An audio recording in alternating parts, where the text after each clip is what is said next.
I'm again in the happy position to introduce, a European with quite a track record, Mark Kinnersley, and I'm going to sum this up really short because otherwise I'll take up too much time. Mark Kinnersley has a PhD in aeronautics and astronautics from Southampton University in the UK, so it's no wonder that he is where he is nowadays. He's the Director of Business Development for the Orbital Systems and Exploration Division of EAD's Astrium Space Transportation. He has 20 years of experience in space industry, among other things, Ariane 5 development. His current job is mainly centered on human and robotic space exploration, including Columbus, ATV, a lunar lander, and, of course, ISS operations. And for the last reason, we invited him here to moderate this panel.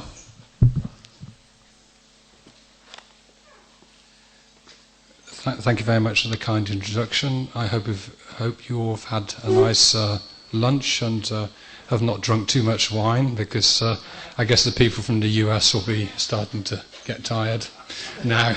Sorry about that.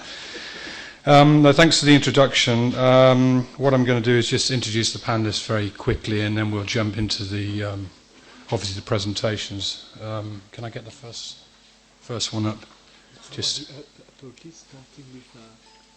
my one, yeah. Okay, I like this. Just as a background, this is in the Global Exploration Roadmap, which I recommend you read, and Kathy will introduce that in a minute. Just introduce Stefan Walter first. Sorry, I should say ladies first, so maybe I'll do Kathy. Kathy is a senior advisor in exploration and space operations, NASA headquarters Exploration Systems Mission Directorate. So Kathy is based currently in the Netherlands at STEC, so we meet up quite a lot there. A very valuable person to interact with. She's been a senior advisor for NASA's Human Exploration and Operations Mission Directorate.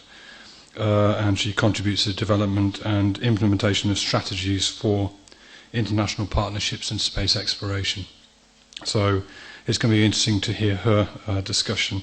She's got many years of experience. I'm not going to say how many because I don't want to give that away for ladies, and including slightly more than me, including leadership positions within the International Space Station and the Constellation Program.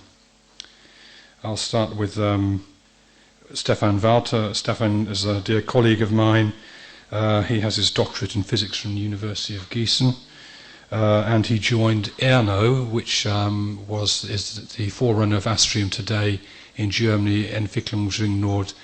It was ERNO GmbH, which is famous for Space Lab. Obviously, was where Stefan started work on sounding rocket programs, Space Lab, Eureka, and business development as well in orbital systems.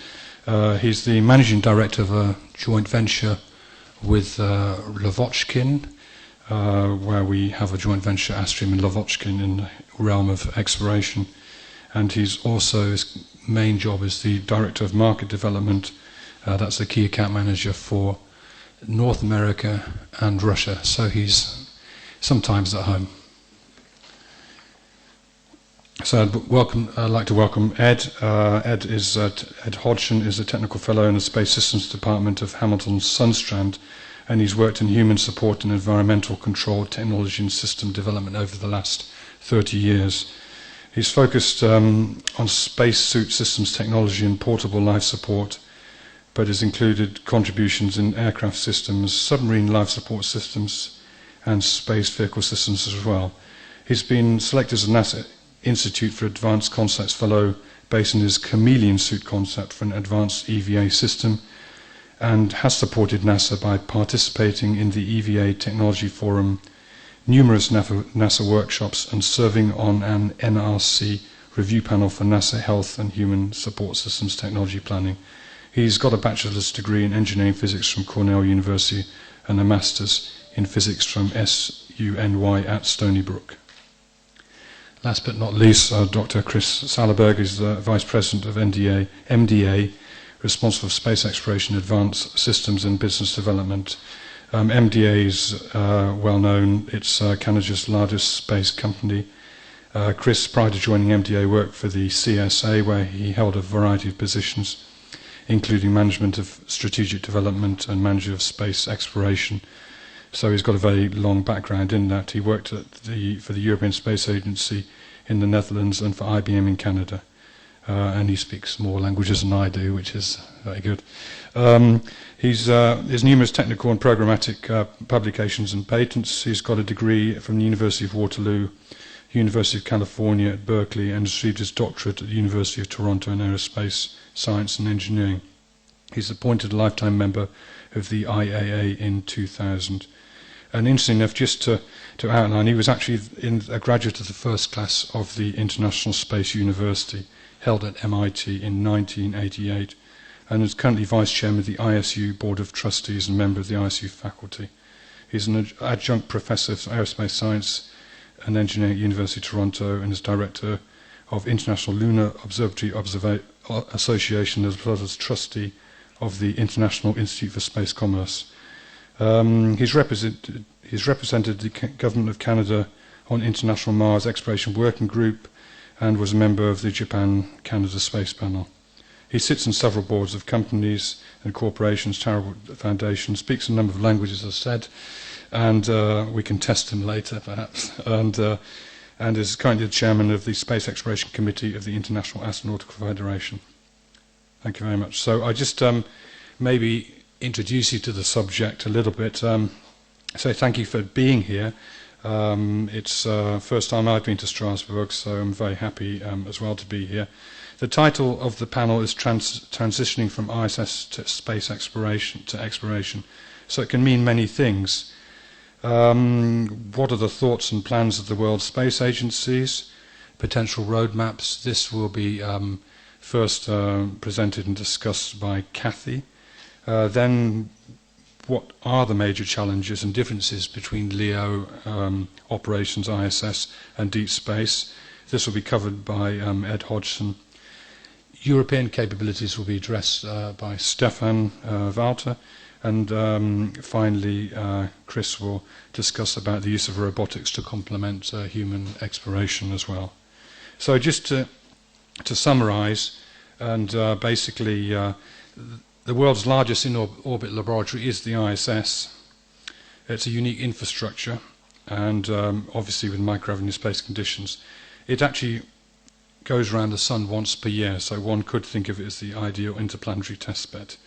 And it also has a relative safety in vicinity of low Earth orbit. So certainly I think this is a great opportunity. This conference is invaluable for that, to push the ISS into that direction without a doubt. So I'd just like to bring up the quote by the great Carl Sagan here. I'll take a couple of minutes to read it.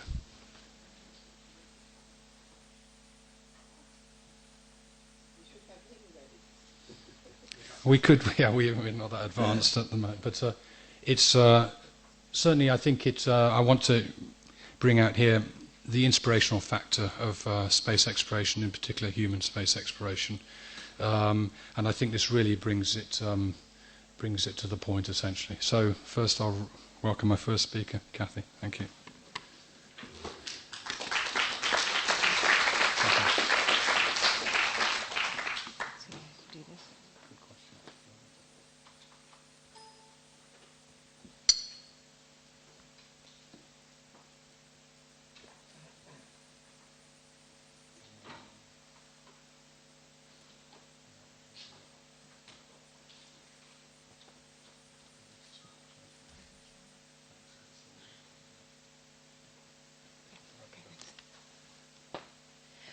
Okay, thank you, Mark. And it's a pleasure to be here to give you a little insight into the work that space agencies are doing today to plan for the human exploration missions of the future. You know, Pete did a really good job of describing what's out there for us, and what I hope to do is give you some insight into what agencies are doing to prepare for that. I think it's a commonly held belief, and you're probably here because you share it, that these human missions of the future are going to be international missions. They're too complex, they're too costly, and the benefits are really to be shared by us all, such that everybody realizes that we might as well start now in planning for them, preparing for them, leveraging our investments today that will enable them, and that's the work that I'm going to describe with this presentation. And ISS certainly is a key first step. You know, the ISS program looks at itself, as do we all. Even non-ISS partner agencies participating in exploration recognize the key role of ISS from preparing for exploration. With this chart, I had hoped to give you some insight into the scientific interest of these destinations like Mars and the asteroids and the moon, but I'm going to skip that because Pete did a much better job than I ever could. And so I'll transition to say the agencies planning for these human missions recognize that as part of our objectives for these missions, we have to be mindful of the best science. And that means on Mars, understanding what the science community is interested, the search for life, past or current life, the asteroids, learning more about the volatiles or the primordial bodies as they're called, and the moon, learning about the polar water, learning about the interesting backside. So that we have to be conscious of delivering the best science. But human spaceflight will never be justified by science alone. It will be justified based on the delivery of a range of benefits across the spectrum, and they're represented on this chart. But advancing technologies, expanding the human frontier, building partnerships, the geopolitical benefits that have traditionally been associated with human spaceflight are what we're talking about.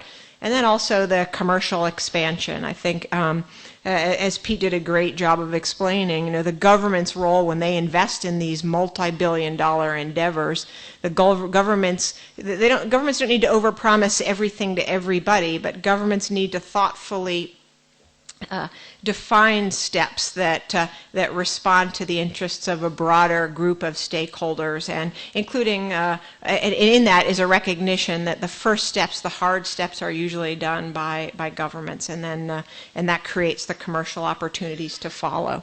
So we're trying to, as we have our discussions today, especially in this fiscal environment that we're all in, agencies are really mindful of the critical importance of defining a future that really does deliver benefits, and then following through on those promises to actually provide the benefits.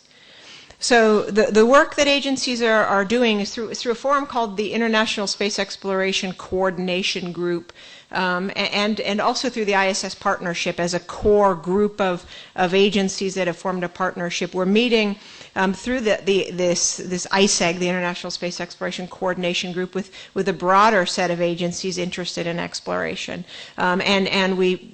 Through work over the last year and a half, we published something in last September called the Global Exploration Roadmap, and Mark mentioned it. But what the roadmap is a document that describes where agencies are in this collaborative planning. It recognizes that agencies are looking for commonality in our goals and objectives.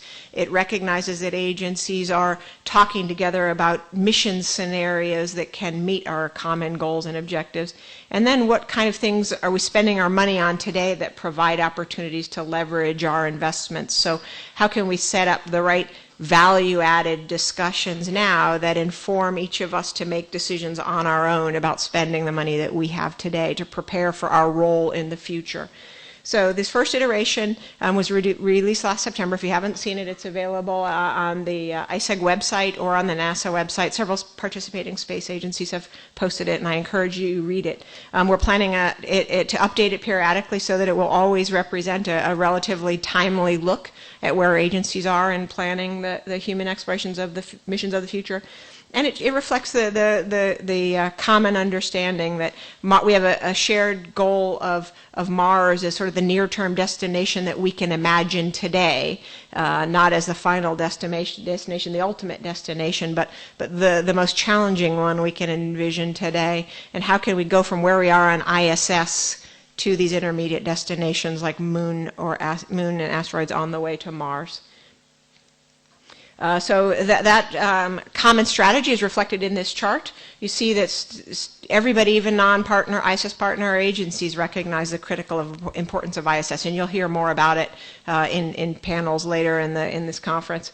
But we've agreed that there are, if you think about proposing what we call technically feasible and programmatically implementable next steps, we see that while we have a common goal of exploring Mars, that Mars doesn't represent the right next step in that to put all of our resources in mounting a human mission to Mars is probably not going to be an element of a sustainable exploration program as we know it today. But that certainly guides everything that we do. It just guides the kind of technologies we develop, the kind of technologies we demonstrate in intermediate destinations. So we see asteroid next or moon next, and depending on the agencies participating, there's different preferences on what's the next step. And we recognize that the specific steps after these first steps are really going to be guided by what we learn, what we find, technologies that are matured, and ultimately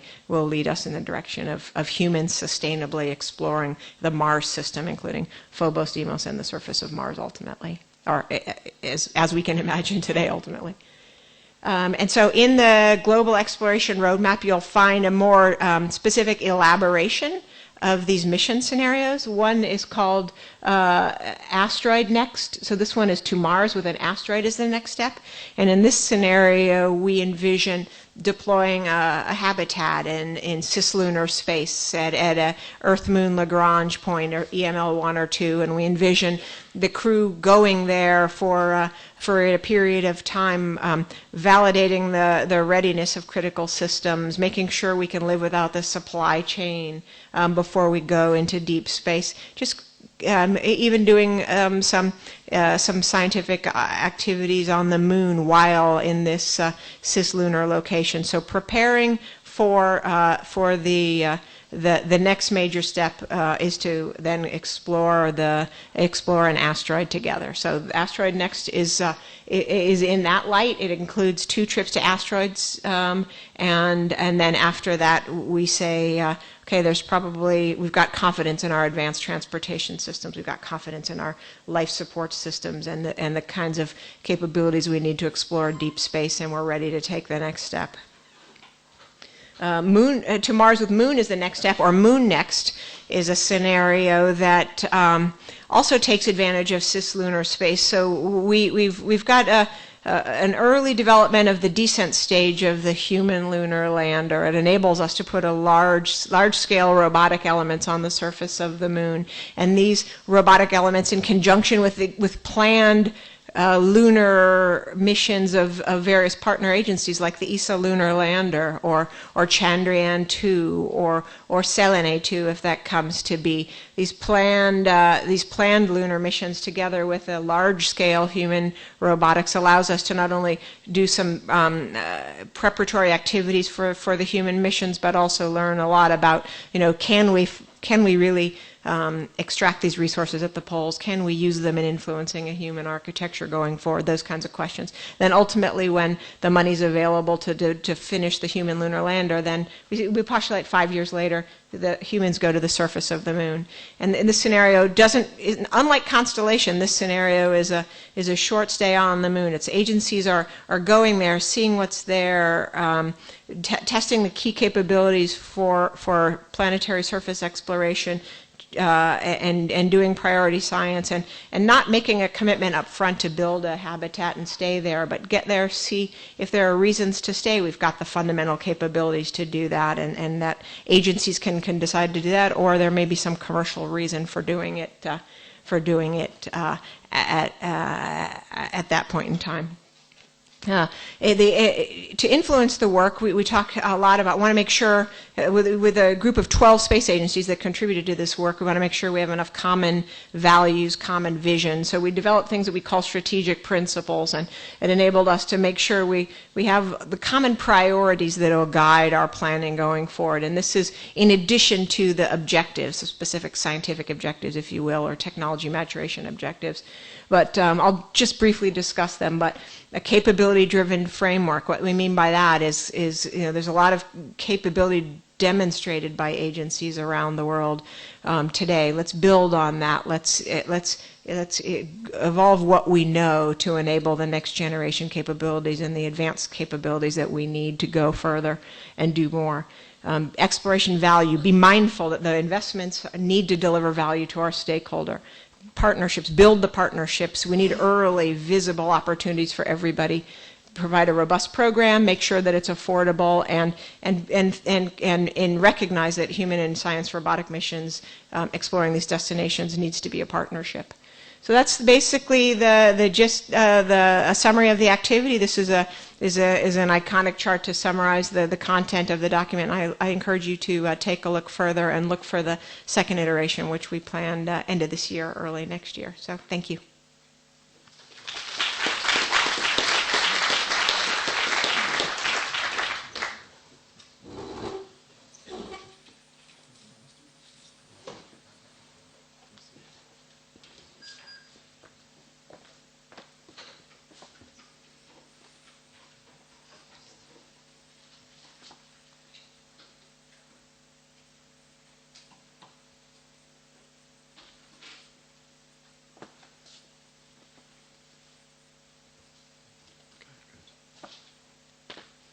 Okay, Mark, thanks for the kind introduction. And I think so far we heard more or less presentations by the agencies. And now what is the role of the industry, I think is a little bit different. And what I would like to address in my presentation are three aspects. The first is where we are in the development and in the phase of the ISS and in the preparation of the next steps. The second is what are our ideas, how we should proceed. And the third aspect is there is also an international industrial group which is investigating and discussing how we could give some recommendations or support to the agency to come to good decisions towards the way to the Mars. Okay, Astrium. Where we are, we have an experience of at least 30 years in human spaceflight, and the topic is human spaceflight we are talking here mainly about. We have started the contribution to the NASA's shuttle program was at that time to build a space lab, and it was operated several times. We have built two units.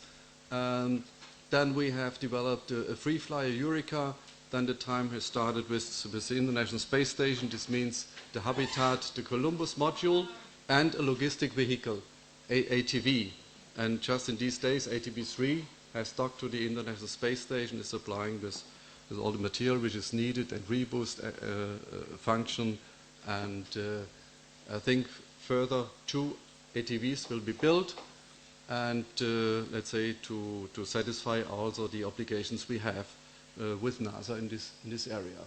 In the meantime, there was also some activities in re-entry to develop the re-entry capabilities in the so-called atmospheric re-entry demonstrator, so we feel strong, let's say, to discuss future potential contribution to the time after or the beyond ISS on the way to Mars.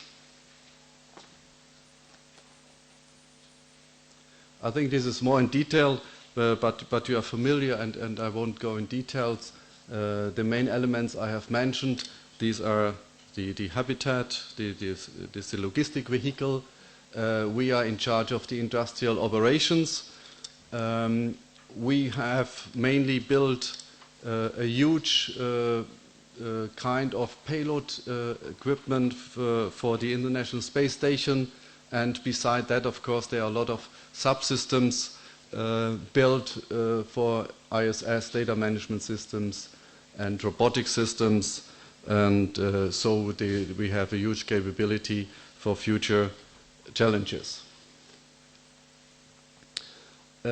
Concerning industrial operations, we are doing that already for 3 years. In Europe, there are some centers for controlling the ATV in Toulouse, for the Columbus system in Oberpfaffenhofen near Munich, and in Astrium in Bremen we have also a small control center to have access to some dedicated data from the Columbus system and for payloads. This I have mentioned also. There is a broad experience in development for the systems. ISS has been built to use it for utilization. This means it's very important to have all these capabilities and facilities on board for life sciences, for physical science, and also for lab support equipment. And in addition to that, of course, to have also ECLS systems or whatever will be used in the ISS or later on in the space exploration missions. Not to forget, of course, in Europe there is the Ariane, and I think, and I will be convinced, it will play also a major role in the future space exploration mission scenarios. I think one of the major lessons learned is also to have a robust logistic scenario in future space exploration missions and platforms or whatever. So I think Ariane and the future Ariane considerations will play a role in that. So this is more or less what state of the art I would like to say, which is available and which could be used for future challenges. So this is the most important page I would like to say for the discussion of what I'd like to express. The main element we are very broad and we have in our hands is the ATV, a very powerful system which is able to dock to the International Space Station. It has autonomous rendezvous and docking capabilities, and is adapted with sensors and future propulsion systems. So this is the heritage we have, and let's say the most important system to look for the use in future space exploration missions. This is starting probably on the right side. Is the very far mission, is the autonomous rendezvous capabilities which will be needed for the Mars sample return mission. Then we could use ATV capabilities for planetary landing. There are studies running in Europe for different kind of landers which could be used for lunar landing or later for Mars landing.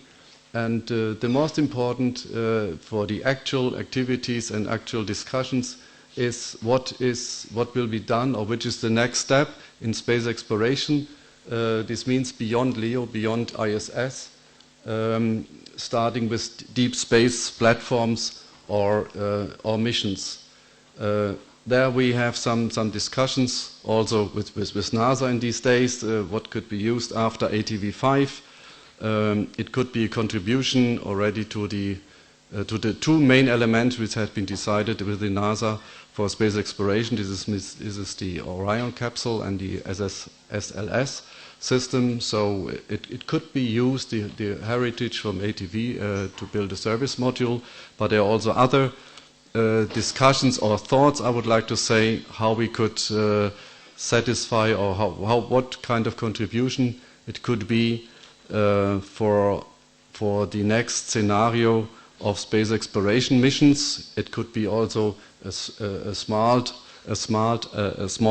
ATV system. We call it sometimes TAC, which could be used for any small platforms as an autonomous and intelligent small system.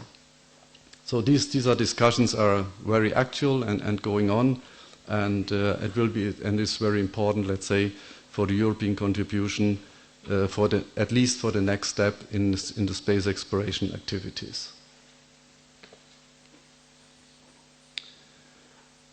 Yeah, we are, and we heard today, very impressive, I would like to say, activities which are running within the ISS and which are still planned. And anyway, there is a decision.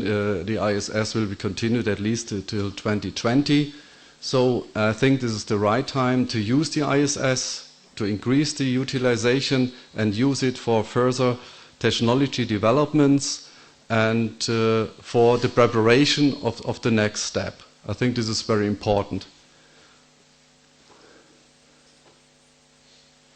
Okay, concerning these aspects, a lot have been said today. What are the main reasons, the actual reasons, what we are doing on the ISS, so I won't go in details. Kathy, just you have explained and presented the roadmap, the actual roadmap. This is not a decision, it's a roadmap.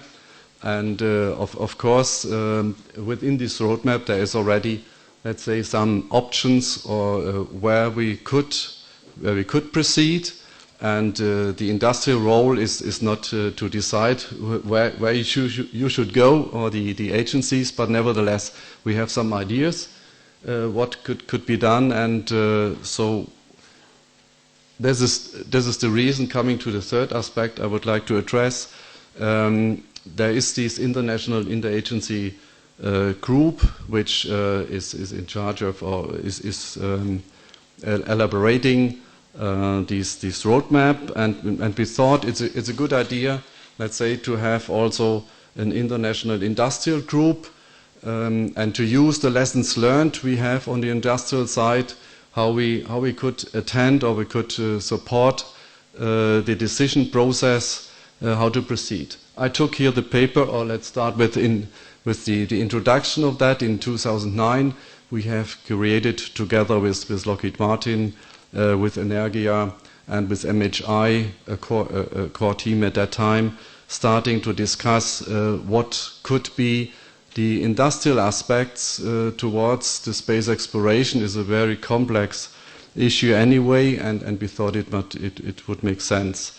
So, and in 2010, it was the first, let's say, product in brackets of this group, to make a recommendation, or it's a white paper, what we said at that time, which could make sense using the available capabilities and potential smart developments for the first step. And at that time, a kind of a recommendation was to have the first step in space exploration on the Lagrange points. And I think we were, it was good to hear that in the meantime NASA, there are also some recommendations to use it as a first step. And in the introduction this morning I saw this, to summit Mars, as you have shown this picture. It was a nice picture. The first camp could be, or in your presentation, was the Lagrange points. And we came also to this conclusion, it could be a good point. Because we think, of course, ISS will be continued, but to make a step forward, we have to leave and we have to go beyond ISS. We have to go beyond LEO. And I think this would be a good position, a good location to make progress from the technical point of view. From the crew operations point of view, we have to consider all this radiation. Of course, we are performing a lot of activities in ISS, but to be on this point, it will be different, and we will learn a lot because we have different environment conditions. But it would be a real step on the long way to Mars. So this is our recommendation, and we continue in that way.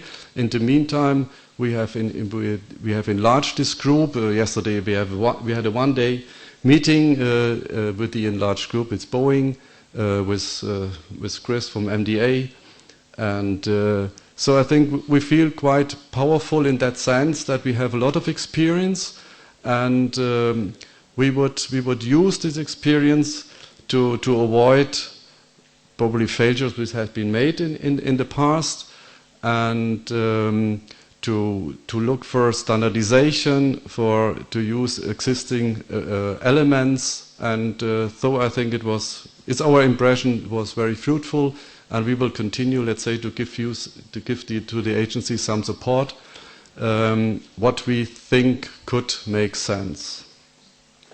So I took this is not to read.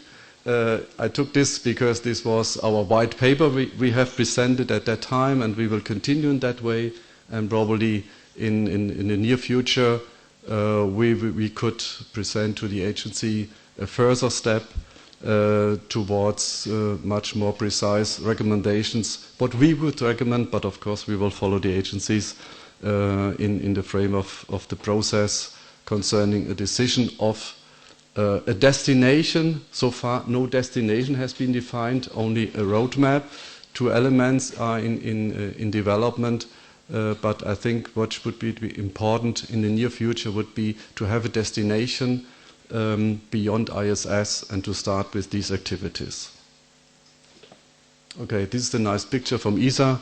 We are all, let's say, dream on the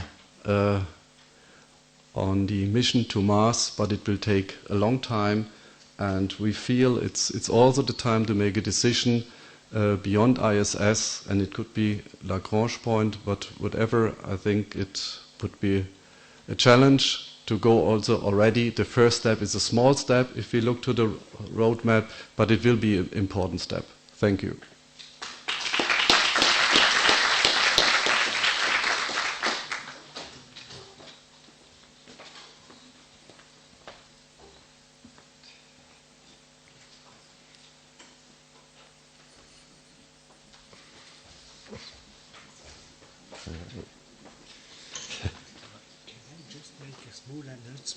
Just 10 seconds.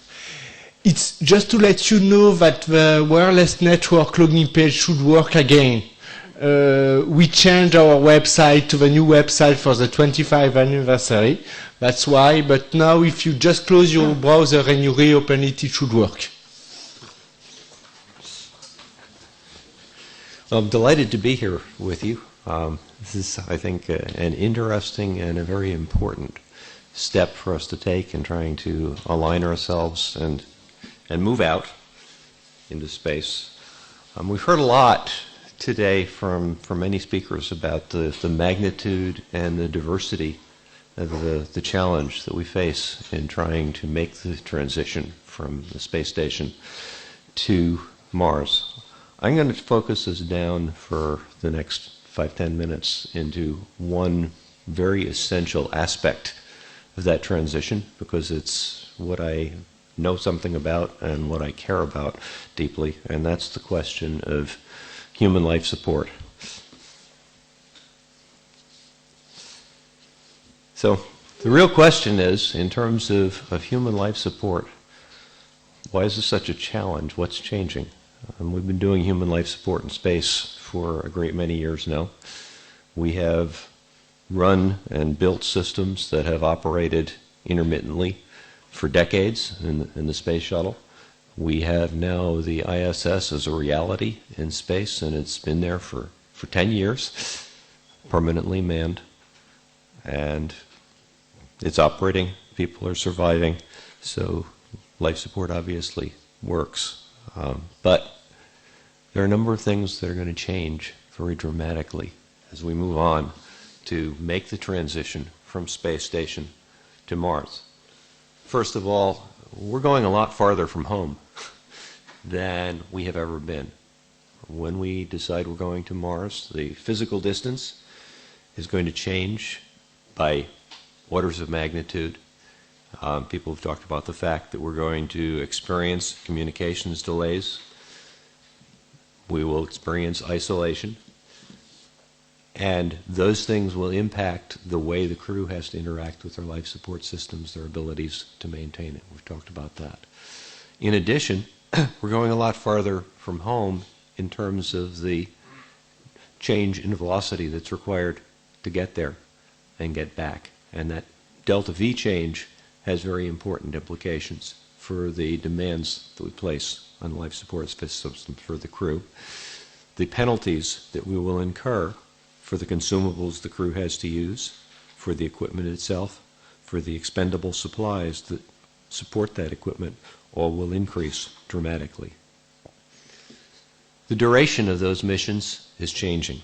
As we've talked about, the crew time in space for the long stay mission to Mars is going to be 3 years, and it's longer than anything that we have experienced or demonstrated in the history of the space program, substantially. In addition, what's changing even more dramatically is the resupply time. Every mission that we have run has either been limited duration, days, weeks, months, or has incorporated relatively frequent, in a couple of months or so, resupply from Earth. When we decide we're going to Mars, that resupply interval will basically stretch to the mission duration. The environment that we're operating in is changing, and that has some serious implications for the life support systems that we're talking about. Space radiation has been talked about. That will be a challenge to protect the crew from the space radiation environment, and it also may very significantly influence the trades and the decisions that we make for those life support systems. We'll talk about that a little bit more. And the last thing that's related directly to the others, but I want to highlight it, is our contingency options are contracting to almost nothing in terms of life support, and that is a very dramatic change from everything that we've experienced and that we've designed for so far.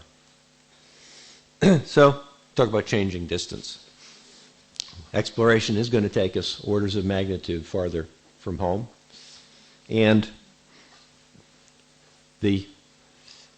for the differential velocity change and the mass restrictions that implies have a dramatic effect on life support systems, because basically it says that there is no alternative for us but the fairly complex regenerative technologies that we've been applying in the space station. High delta V times a long time means complex environmental control and life support systems. The changing duration of the missions. We're going to be in space for up to 3 times the history that humans have been there before. Crew time outside the Van Allen belts and that radiation environment is increasing by many orders of magnitude beyond the relatively brief lunar missions that we ran. And the resupply time is growing on the order of 5 times anything we've experienced in the past. The result is that, unlike many of the college students we'll see at our football games, this fellow is probably out of luck. Changing environments, space radiation, we have a solar storm exposure probability that grows dramatically linearly with the time that we're in space. It means we have no option but to protect against that. We have galactic cosmic ray exposure that we have not really dealt with in the past. It's a very significant risk, and it's one that right now is relatively poorly characterized in terms of knowing just how large the risk is, and really outside our ability to effectively shield against. One of the things that it likely implies between those two is that we're going to carry a fair amount of mass on this mission just to address those challenges. And that may influence the trades in our life support system. Was stated earlier, people were looking at high hydrogen materials as desirable shielding. If we're going to be carrying high hydrogen materials in large quantities as desirable shielding, then the emphasis in our life support systems may be less in reducing consumables beyond a certain point and more in making sure that those systems are really robust and reliable with a degree of closure that gets us to that level. Planetary environments, we have to design for and deal with partial G as well as zero G, and we do have a need to understand better than we do right now, based on the 2 data points that we have, just what that partial G environment, which will be the largest fraction of the time for a long stay mission on Mars, really means in terms of the human support requirement. At 3/8 G, Are all of our deconditioning bone loss problems solved, or are they not? Right now we've got 1 G points and we have 0 G points, and we don't know the answers to those. We've mentioned dust. Planetary atmospheres is an interesting one from a life support perspective, because we tend to use some technologies that depend on venting to vacuum and that may be significantly influenced by the presence of a planetary back pressure. Even if it's 1% of Earth's atmosphere, when it's almost pure carbon dioxide, it can have a fair influence on the design of the systems that we select. And our systems will have to take into account our planetary protection requirements, whatever they turn out to be, in terms of limiting our contamination of the environment that we're trying to study and ensuring that we're not bringing things in from that environment that adversely affect our mission. Said vanishing contingencies is probably the most significant of these. It right now is what keeps me up at night thinking about the life support technologies. Every mission that we have run has allowed us to return home in a worst case scenario within a matter of at most a few days. What that means is that we can rely on solutions like the ones that we have here that could be jury-rigged, can be relatively simple, can be fairly expensive in terms of consumables per man day without having an enormous mission impact, because I can use up a lot of oxygen, a lot of water, a lot of any resource in those circumstances, since I only have to do it for a few days and I can bring the crew back home alive. When we set sail for Mars, that option disappears. And what that means is that we are then sailing into waters where we're totally dependent on the continued and reliable operation of those complex regenerative life support systems to get the crew back home alive. And that says that we have to advance from the place where we are right now with those life support systems to a place where they are so bulletproof and robust that with our ability to repair them and our knowledge of the spares that we have to take, the tools that we have to take, we're confident that we can in fact keep them running for a couple of years with nothing but the resources the crew has and the crew themselves. So, to make this transition possible, everybody here has at one time or another talked about the economic situation we're in, the constraints of funding for space programs. They're real, they're likely to continue. So we need to work efficiently. To me, that means a couple of things. First of all, it does mean that we need to build very well on what we're using. We're going to build on the proven technologies we have and advance them where we need to. We're going to use ground test opportunities where we can, and we can use them very extensively to wring out these problems, to make these technologies advance to the stage of robustness that they need to. But there are places where that cannot happen. There are questions that we've proven we can't answer entirely in a ground test environment. We look at synergistic effects of microgravity. We start to look at possible effects of radiation on some of these systems. We start to look at the combined effects of all of those things, and we look at the unknown unknowns that take place when we put all of the systems together in the closed space of a spacecraft and operate it in the environment. At some point, we have to test as we fly, and the only place we can do that is testing while flying. So we have to use the International Space Station, which is a wonderful asset that we have, effectively to address those questions.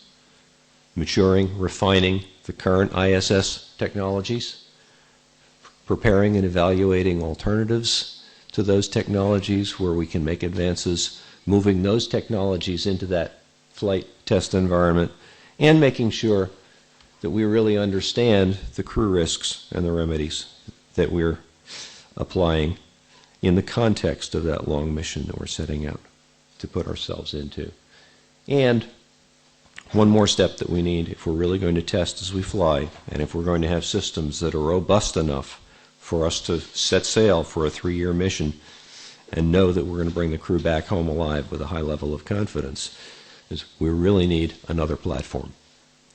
At some point, we're going to need to move beyond the ISS to a platform that can operate in that outer radiation environment that allows us to separate from the ISS atmosphere and work in whatever atmosphere we're designing those exploration missions for. Right now, people are talking about 8 psi, 30% oxygen as an atmosphere, which is different. So if I test in the ISS atmosphere, there are things that I'm not going to address. And that will provide the appropriate volume, crew isolation, habitability, and allow me to address as realistically as I can the integration and the interactions of the systems, those unknown unknowns, to make that system robust. So, to make the transition from ISS to Mars, I'll advocate first of all that it's coming faster than we really think. It may not come faster in the scheduled time, in that date that people are seeing, but it's coming faster because in every complex problem we tend to underestimate the challenges that we face, and we hit a whole bunch of roadblocks late in the process that come upon us. So it's going to come upon us faster than we think, and in this area, if I have a 3-year mission, our tradition would be that we would want to test a system for 2 or 4 mission life cycles. I've got a very long cycle to test these systems to prove that it's robust enough for these missions. The lead times for preparing those hardware systems and the build-up cycle is relatively long, so that we go through years pretty rapidly. And building that level of certainty definitely takes time. So my message is we really need to start now.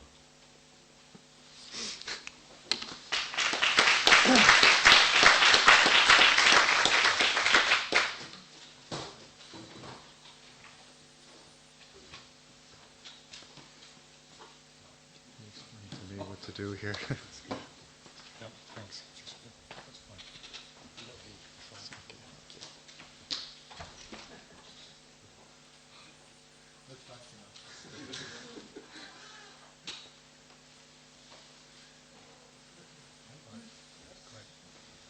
Great, thank you. So I'll share with you a few thoughts from a Canadian perspective, from a space robotics perspective, of this transition as we move from the ISS out into exploration, eventually to Mars. So I work for MDA, which is the main space systems company in Canada that's developed the robotic system for the International Space Station. And there are a few lessons learned from that as well that I'd like to share with you. So this is the main robotic arm on the space station, called Canadarm2, which assembled the parts of the space station together, and was a second generation after the original Canadarms, which were on the space shuttles. Here's another one of the robots we built for the International Space Station, called a Special Purpose Dexterous Manipulator. Smaller, dexterous, two-handed robot that does a lot of the finer tasks. And I included this third and final picture, just context-setting pictures, of not only because it has one of Ed's spacesuits, but also you can see the astronaut here using the robotic arm as a maneuvering device. And I include it here because it highlights something that I wanted to emphasize, and that is that these robotic systems have been operating in space for many years, for over 3 decades. In the early days, when we did the first robotic arms for the space shuttles, people were very distrustful, especially the astronauts. They insisted that there be the emergency red button that they could press inside the shuttle, that they could blow the robotic arm out into space if that crazy robot from Canada started misbehaving and endangering them or the shuttle. After decades of really flawless operation, they've come to trust them so much that they'll even hang on to them like this, or even allow them to be picked up by the robotic arms to be positioned as they go about doing their tasks. And it's that strength of heritage that we have in robotic systems, but in technology in general that's been developed over that era that has led to the space station, that I think we really need to leverage as we go forward into exploration. So some of the lessons learned, robotic lessons learned, that we could perhaps feed forward. One is this proven enabling capability that exists. As I mentioned, 30 years of experience building and servicing and upgrading space infrastructure that we could leverage as we go forward. And again, that capability being critical to whatever form our exploration missions will take, whether they be science related or reconnaissance or pathfinder missions. Robotics has also been a central architectural element, allowing for flexible and unplanned capability for contingency when there's uncertainty in your systems, as there always is in space. And as was mentioned, when you're going further away, it's harder to go and fix things, so you need a little bit of that ability.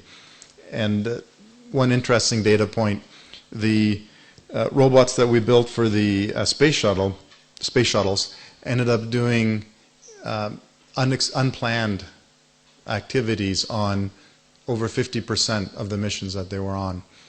And that could be simple things like just going out to check because there might have been an impact with a camera at the end of the arm, to knocking icicles off that had formed on the one of the exhaust vents on the shuttle. So those are the things that you can do if you have that capability. And the last point is that this is a very transferable capability as well.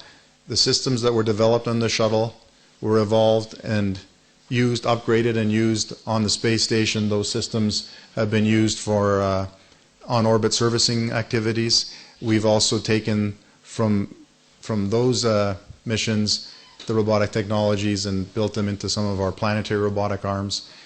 And again, I think robotics here is perhaps an analog for the broader set of technologies that we can see that have been developing to the space station and can be used as we move forward into exploration. Then some of a few of the challenges and governing factors, perhaps, of the environment we find ourselves in now. I think we all realize we're at somewhat of a crossroads now. We have this fabulous International Space Station. We're identifying what the next step is. We know it's going to be a big step. We're not quite sure of the exact direction that we're going to take, and there's some consensus starting to form around that, but we know that we're about to embark on something big. Then there's been a change, perhaps, in the competitive versus collaborative political context. We see, I think, a realization that cooperation is actually quite important for getting to the next step for a variety of reasons. And we see a little bit of softening of the national imperatives of doing things by nations and a little bit more of an international environment. And that's encouraging. Economic challenges persist. We've heard that already today. But I think it's important we recognize that it really drives us into certain strategies of being prudent how we use our resources, the financial resources, of a requirement to focus on showing some near-term results, and of course, reusing as much of that previously developed capability as possible. Then the key capabilities that we require, many of them already exist today. We don't have to redevelop them, and that's an important as well from a budget point of view. The first steps that we can do, that we need to do, are already achievable with what we have, to a large extent with what we have. And then, as I mentioned, global cooperation is key, but it will take some effort. And I think it's an effort that we need to make. We need to focus our national priorities so that they're perhaps complementary as much as possible with each other, so we're doing a minimal of duplication. We need to provide opportunities for international access so that everybody that's part of the global partnership as we go out into exploration feels that they're getting a win out of the cooperation. 3 imperatives I'll highlight for you as well. One is, it's quite important, I feel, that we identify a minimum number of key missions to advance exploration. We need to be careful in identifying what's the small set of key things we need to be doing now to set ourselves up for the future. And there's some, as we've already seen earlier today, and I think we'll see over the next day of this conference, there's a bit of a consensus developing on what those will be around lunar asteroid activities, some technology demonstration activities. But it's important we identify what those are, and then that we do them as quickly as possible. We really need to mount these as quick as we can, and that might only be 1 or 2 key missions, modest missions, but we need to do them now so that we can enable an architecture to unfold for the future. And the final point there is we need to make sure that we have as much leverage and synergy between programs as possible. And so that is between human exploration and robotic science exploration, and we're seeing those worlds come together a lot. I think the work that Kathy and the ISIC-G are doing are moving us in that direction. We need to have some synergy between what's going on the space station and the broader exploration world, and we also see that starting to develop real links between what used to be separate worlds. And as I mentioned earlier, international coordination and even leverage of the commercial sector are themes that we're seeing emerging now. This slide is from the Global Exploration Roadmap. I put it in here just as a, again, context setting. There are a number of roadmaps that are being developed now.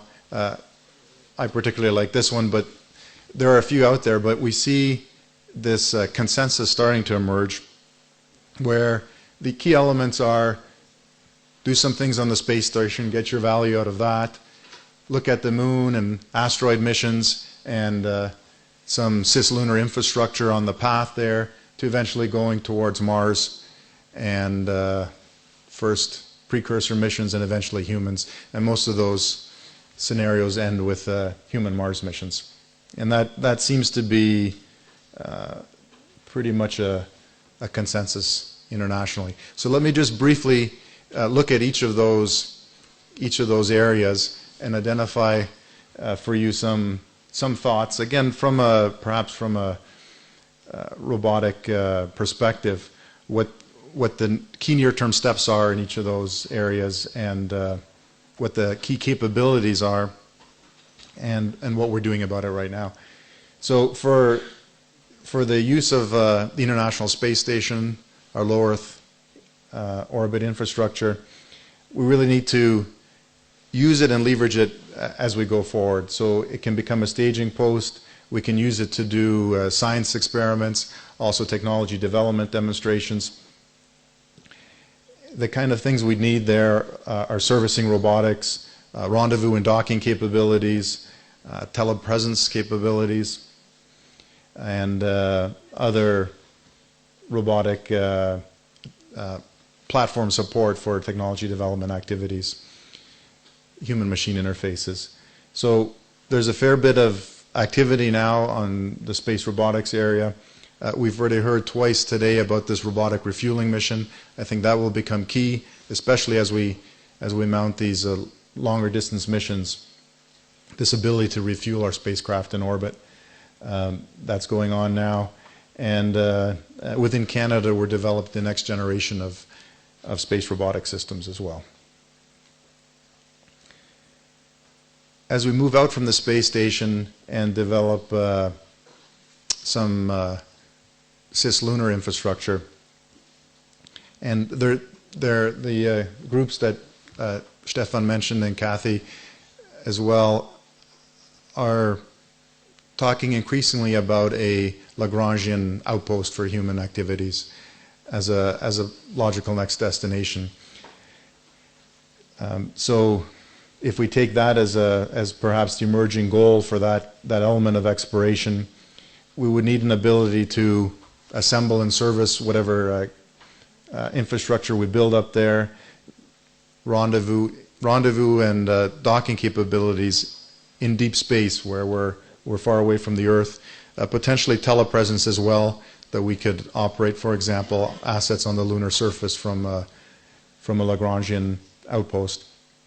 So the current activities we're doing there, very much the same ones on the space station, the robotic developments there, the refueling developments and development of future robotic systems. Then if we look at lunar surface activities, perhaps the next step would be some mid-decade lunar precursor robotic mission.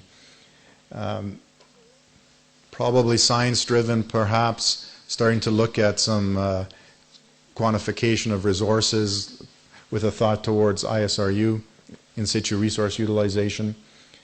The key capabilities one would need to enable those kind of missions might be autonomous and advanced vision systems, and rover and lander spacecraft guidance and navigation, control technologies, science instrumentation, surface mobility, and dust-tolerant technologies. Dust tolerance is a very big change as we move from the ISS to some of these dirtier environments like the lunar surface. And then the challenges related to lunar night survivability, power and thermal constraints. We've been, to address some of these, on the Canadian side, been developing some lunar vehicle prototypes. There's an image of one in the background of this slide. Some lunar surface science instruments and tools and other development activities. The other sort of parallel next step, perhaps, is asteroid exploration activities. A near step would be an asteroid robotic precursor mission. Again, we will need that autonomous rendezvous capability, surface and subsurface robotic systems, especially because we're talking about unmanned missions initially. Power and thermal continue to be important in that scenario as well. The current activities, there's the OSIRIS-REx asteroid mission. Canada's quite involved in that. We're building a LiDAR instrument. It's actually an evolution not of a space station technology, but a LiDAR instrument we built for Mars mission, the Mars Phoenix mission, which, as Pete mentioned at lunch, discovered interesting things on Mars, flowing water, but one other thing, we built the weather station for that, which included that LiDAR instrument. It discovered snow on Mars. The media in Canada loved that a Canadian weather station discovered snow on Mars. I thought that was very funny. So those technologies being fed forward into some of these asteroid precursor activities, and there's a range of other science instruments that are being developed as well. Then as we start to look towards Mars, we have I think a lot of activity now going towards trying to do before the end of the decade a Mars surface mission, doing some preparation for sample return. Again, a number of key technologies there, more related to surface mobility and long-range navigation, and there are a number of prototype activities that are ongoing right now to support that. So perhaps summing up for you some conclusions. Robotics has been a key element of space exploration for the last 3 decades, at least 3 decades, and is becoming increasingly important. And there's a whole lot of valuable heritage that we have there that we can take advantage of. there are some fundamental realities that exist for exploration today. And these are driving us to recognize some important imperatives. We have a need to leverage our existing capabilities and assets. We really need to use those investments we've made in the past. We need to be more clever about having synergy between programs, between international efforts that are going on around the world. And we need to have some focus on some near-term projects. Very important that we get some things going in the short term to keep that capacity that's been built up in the space world active and engaged and moving forward as we continue to define what the big next step is. And for the near term, and I've talked a little bit about the elements of that, but we need to look at utilizing the space station, moving towards a deeper space outpost, moon precursor and asteroid precursor missions, and then on to preparatory missions for Mars. So with that, I'll turn it back over to the chairman.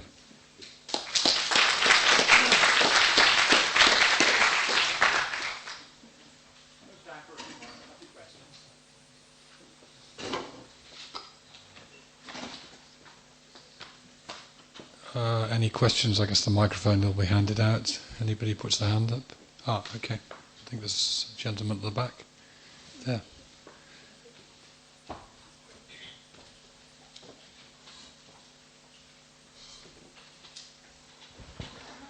Thank you. Since there's no ground at any of the Lagrange point, what is there to explore there for you?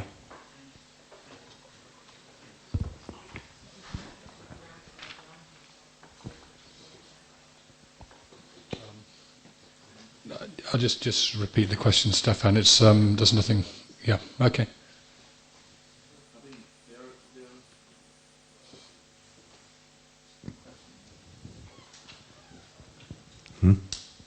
This one's live. Okay, good. I'll let you take it. I think there are a lot of reasons to use it as a first step towards Mars exploration. Lagrange point gave us the opportunity, let's say, to make some step forwards in technologies. This means to demonstrate that we are able to live in long-term autonomous mode and to see the impacts by the radiation processes. And in addition to technology developments, there's also this place is also a good place to perform some science on the moon surface, of the far side of the moon. So and of course deep space sciences. So there are a lot of technology reasons and science reasons to do that.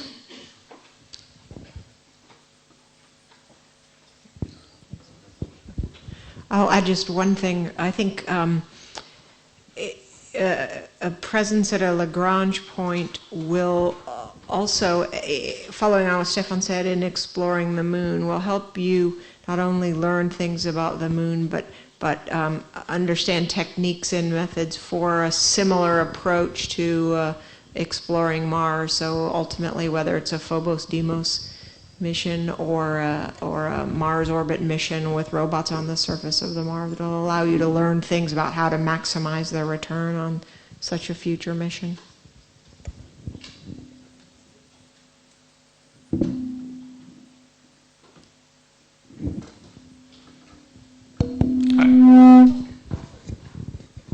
Hi, hello, Michael Raftery from Boeing.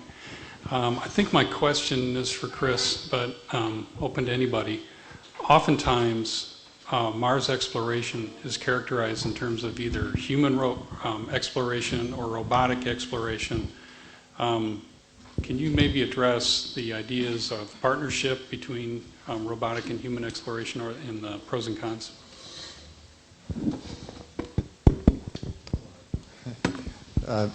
It's a good question, and one that we hear a lot. This kind of perceived conflict between human and robotic exploration. But let me begin by saying within Canada, our space robotics program is part of our human exploration program. And if you look in the details of of what those robotic systems have done. It's really to support human exploration and to enable it to do things that wouldn't otherwise be possible. So offloading a lot of those more mundane tasks, time-consuming tasks, but simpler tasks, to allow the astronauts to focus on the more interesting things of what they really like to be doing. So in any human exploration context, I would say that you would need robots there to support the humans. On top of that, there are, in general, it's less expensive to send robotic missions than human missions for obvious reasons. And so as a precursor to before one sends humans, it makes a lot of sense as well that you would send a robotic mission. So. Did someone else on the panel want to comment on that? Hi, Chris Johnson. Oh, that's a hot mic. Chris Johnson, I'm a master's student. What are the reasons for another iteration of the ISEG roadmap, and what changes do you see it having? Well, the overriding rationale is to keep it current, because we want to be as open and transparent as we can as agencies in our collaborative work, sharing it with the broader community. I think there's a lot of benefit. The more people that are aware of the focus areas that we're talking about, the better, it generates ideas, it generates solutions, it generates good approaches and new partnerships. So it's to be open and transparent. If we think about the next iteration, there's not a lot that's really changed in the last 6 months. I mean, budget situations around the world and political priorities and other realities have meant there is no, we're not going to pick a next destination. It's not the right time for that. But nor do we need to. I think the speakers on the panel have demonstrated that advancing capabilities with Orion and SLS, we take a good step towards these next missions. It's a good foundational step for wherever we go, and let's get those started, and let's continue our preparatory activities and the efforts to build the bridges between the human and robotic community. So what you will see in the next iteration is more insight into what agencies are doing in leveraging their money, in talking about the benefits. You'll see some thoughts on early design reference missions. So in whether it's asteroid next or moon next, we've tried to we'll be more specific about what we're thinking in the early missions, and as a way to put out there, if you will, a design reference to inform agencies looking to focus technology money or research money, that kind of a thing.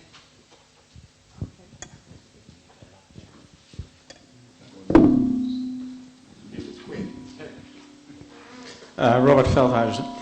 I want to come back on the discussion on the opportunity of building a new human space infrastructure in the Lagrange point. I appreciate from the answer just given that there might be a number of interesting aspects to build a human outpost over there as a step in human exploration of the moon or near Earth objects. But has one looked at the in coming to that conclusion, has one beyond the technical and scientific aspects, has one looked at the political aspects? It has cost tens of years to get the politicians together and to agree and realize the space station program. We heard in earlier presentation that almost there was a call for ideas to use the space station. I'm concerned, unless I've misunderstood, that mounting another sort of space station type of program in the Lagrange point will have enormous difficulties in rallying political and consequently financial support, whilst I could imagine that even there people argue building a moon base to test all kind of aspects for future human exploration might in that respect be more easier to find the support, or less difficult, let me say so. I think what you've heard from speakers on this panel, and I didn't mention it, it's not, a Lagrange station is not something that's in discussion within ISEG right now, within the agencies right now. There are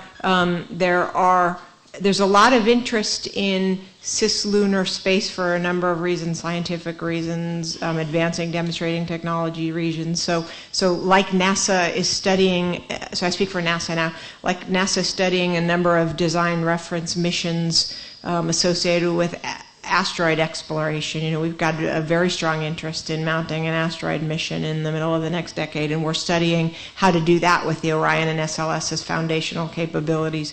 We're also studying what the role of cislunar space could be in enabling those next steps. So we are nowhere near making, at least on the NASA standpoint, the companies can speak for themselves, I think, but from an agency standpoint, there's a whole lot more work to be done to understand what, why, how it feeds to the next steps, and whether the answers turn out. If the answers turn out to be positive, then you think about what it takes to implement it. But that's for another day. So I'll just perhaps add a little bit to what Kathy said. I agree with everything Kathy said. I agree with what she said. It's far from clear that that is the next step that we're going to go. But to address your question about, but it took us so much time, you know, decades to get in place all the agreements for space station, and and it's going to take us forever to do that again. I think one of the things we need to do is reuse those past investments, and certainly that applies to technology, but to other things as well, including the political will. So, for example, could there be some initial cislunar outpost or waypoint or something that is actually just an extension of the space station? Could we just utilize all those past investments, you know, how the IP rights get distributed, the international partnerships, and really have this an extension of that ISS partnership? I think those are the ways we need to think about this, rather than a completely new program, leveraging those past investments, not just technology, but political as well.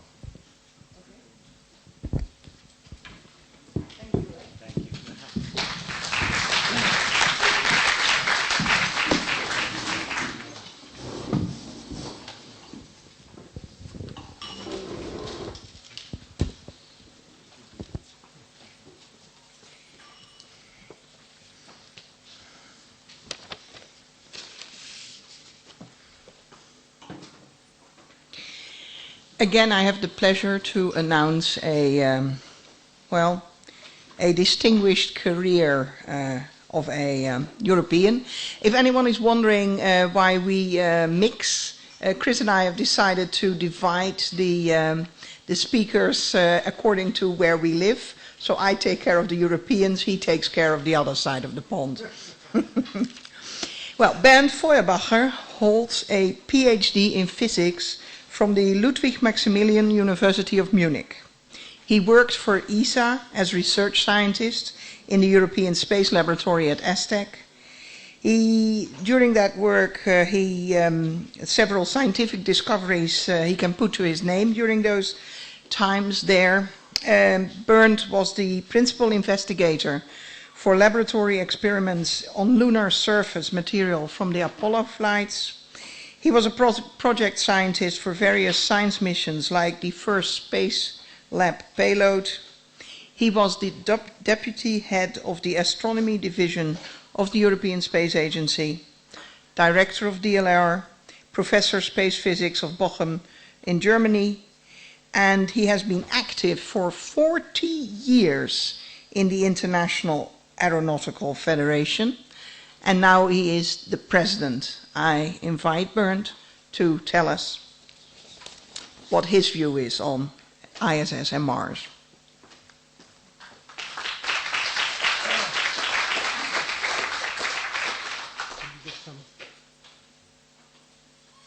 Is anybody here to do the projectors? Let me see if I can get you there. And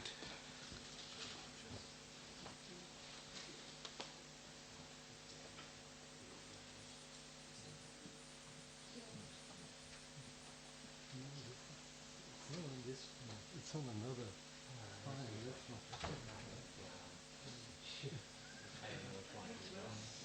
Just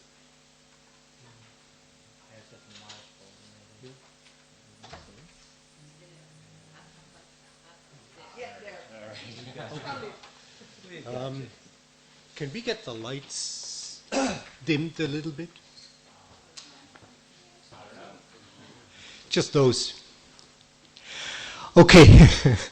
Thank you very much. All the preparations are coming to their end.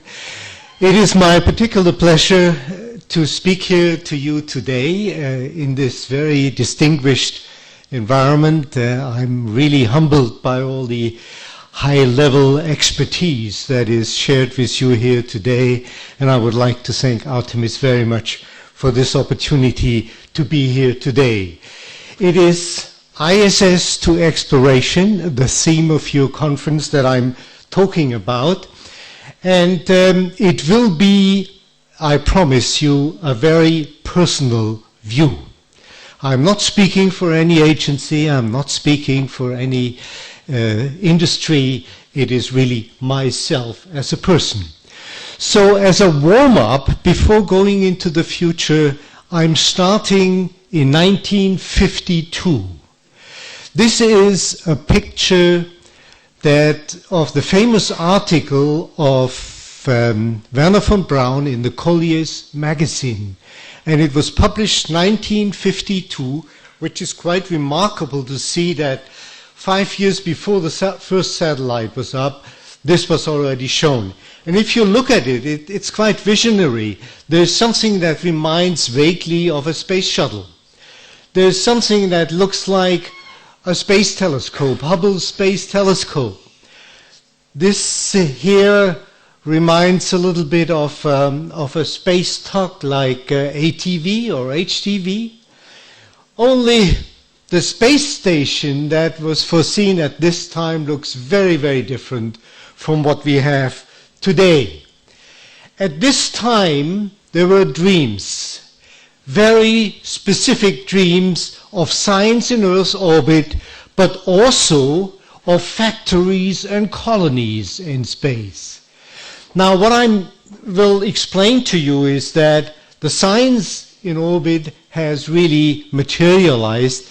Factories and colonies are not yet there, and there's a question whether they will ever exist.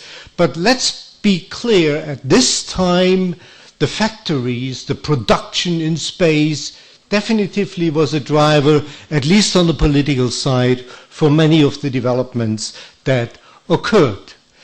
Now, I said very personal, and since I've been introduced by Artemis, you know I'm European. Europe has definitively chosen a very clear pathway on the scientific side right from the beginning, and this is how it was demonstrated. Spacelab was a real European space laboratory, and it was designed for science. Here you see Ulf Merbold on the first Spacelab mission, 1983, when he was changing a sample in the gradient heating furnace. So it's a real historical picture that you see here. Columbus, of course, is fully based on the experience that was gained by Spacelab and the various flights. Spacelab, by the way, is the most frequently flown payload on the space shuttle. The module is now attached to ISS since February 2008, and now ISS is complete. Since 1998, the assembly took place. A permanent crew is up there with 6 astronauts since 2009, only shortly interrupted for a period where we had only 3 since 2009. The big power panels here make sure that there's sufficient energy available for very demanding experiments on board, mainly material science experiments. So it is a service for science that is available in space. We do have a perfectly equipped laboratory in space, and it is a laboratory at the top level standards of what you find in Earth's laboratories today, with one difference. It does have gravity as an experimental variable. Of course, on Earth, you can also have gravity as a variable for short times. If somebody cuts the line in the elevator while you're in, you will experience microgravity for a short time. You can also do it in a drop tower or in parabolic flights, but for extended periods of time, there's no other choice than this particular laboratory. Now, there's plenty of achievements that we can report upon, and I think very importantly, microgravity has made progress in the areas of biology, chemistry, physics, and other fields of science. There are 3 examples that I would like to remind you of. The first one is the alpha magnetic spectrometer. You see it here in this picture. It's presently up there. The alpha magnetic spectrometer is an instrument to look and to search for antimatter, for dark matter, and for dark energy by looking at cosmic ray radiation. The imbalance of matter and antimatter is one of the big unsolved problems of cosmology. We all believe that in the Big Bang, matter and antimatter has been produced in same quantities, but lucky enough, at least at the side of the world where we are, matter dominates and nobody knows where the antimatter is. Now this instrument has taken the very fundamental taken up the very fundamental question to look for antimatter in our environment. It's measuring presently. It's a very tedious work. They're collecting data at good rates. Everything is working nicely. They have not yet come out with the results, and the reason is very simply that they need very good statistics before they can come up with any conclusions. So I guess somewhere in early summer this year, we will get the first results from alpha magnetic spectrometer, and I'm very keen to learn what's going on there. The second is the plasma crystal. You might have heard about this. This is also a very interesting experiment because it models microscopic processes in a macroscopic environment. It replaces the atoms in liquids and solids by charged dust particles in a plasma environment where they have a similar interaction as the atoms have in a solid or a liquid. With one major difference, you can observe them, you can look at them with a microscope, and you can observe individual particles. And by doing this, a lot of fundamental processes, for example, the melting of a crystal, the transformation from a solid into a liquid, has been observed in a very detailed way. And many other such processes have been observed. There are hundreds of laboratories on the ground that are using this technique now, and especially in the space experiment, they have listed up quite a large list of new discoveries which make this a very valuable experiment. The atomic clock ensemble in space, again, is a very fascinating experiment. You know, atomic clocks watch the oscillations of single atoms and use them as a time standard. Now, the accuracy of an atomic clock depends on how long you can observe such an atomic oscillation undisturbed. The somewhat counterintuitive fact is that any single atom falls in gravity at the same speed as a hammer. So if you watch an atom in vacuum and try to keep it in a microwave cavity to look for to watch the radiation, then it will simply drop down and fall out, and this limits the observation time. So with microgravity, you can really extend the observation time and the measurement time, and therefore the accuracy.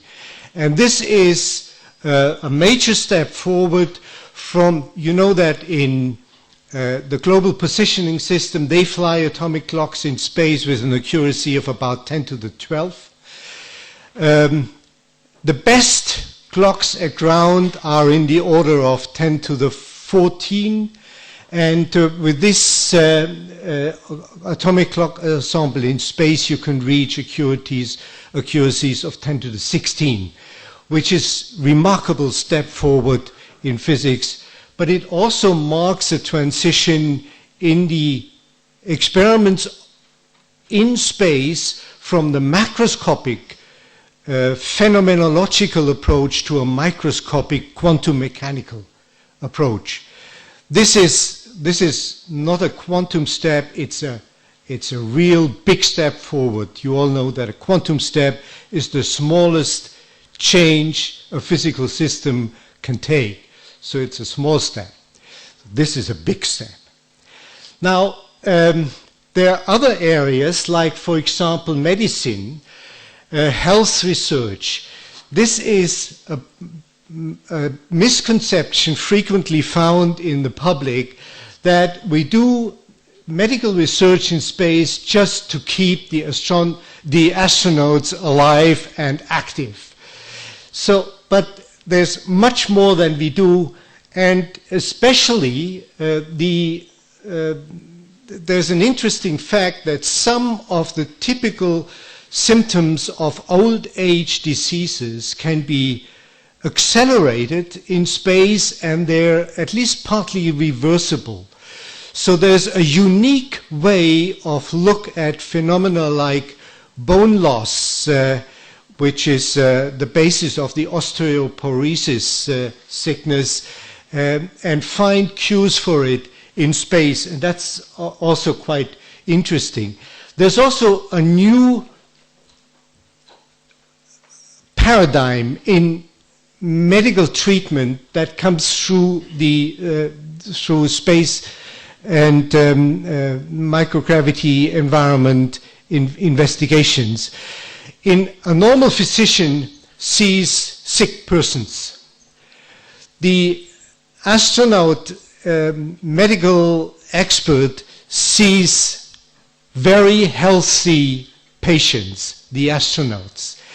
Also, he sees single persons rather than hundreds of them per day, and this means he can concentrate on the body as a system. He doesn't have to focus like the normal physician on the symptoms of a single disease. And this is a paradigm that now more and more penetrates into the day-to-day medicine, and I think is a major spring-off of what we do in space. Of course, in technology, we've discussed already quite a number of innovations that come from there, new materials, processes, and again, it's not materials produced in space, it is materials where the process has been shown in the microgravity environment of space and then is used efficiently on ground to improve the competitiveness of industry on the world market. And of course, exploration techniques, something that we have discussed here in this environment quite extensively. Interestingly enough, Earth and climate is something that comes up only very recently. This picture has been taken by astronauts from the Kuril Islands, and it's a volcano eruption there. Now, the high inclination of the ISS orbit makes it very suitable for Earth observation, because the ISS covers 90% of the inhabited area of the world. It also has a high repetition frequency, so the reaction time is relatively short. And this is how such shots can be taken from the low orbit and give you a very new point of view. And with the new observation capabilities of ISS, this is becoming more and more important. But there's more. But before I go into this, this picture I like very much. It shows you the ISS in front of the disk of the sun. And it's a picture that's not easy to take. You cannot simply wait till the ISS is in front of the sun and then press the button. It's very difficult. You have to know exactly the transition time, and then you set in the telescope the camera to repetitive images, and then you pick the one where it comes out very nicely. And this is how this has been taken. Now, more, that's the global cooperation. Again, something that has been discussed here several times at several occasions, and it's very important. ISS partnership is unprecedented. It's unbelievable that such a partnership is stable now since 14 years, and it continues to be stable. It has overcome changes of government, of several partners, financial crisis, political, technical difficulties. And this is really a very significant point which we have to be aware of. And I think the ISS partnership really can be regarded as a model for future cooperation in space as we go beyond ISS.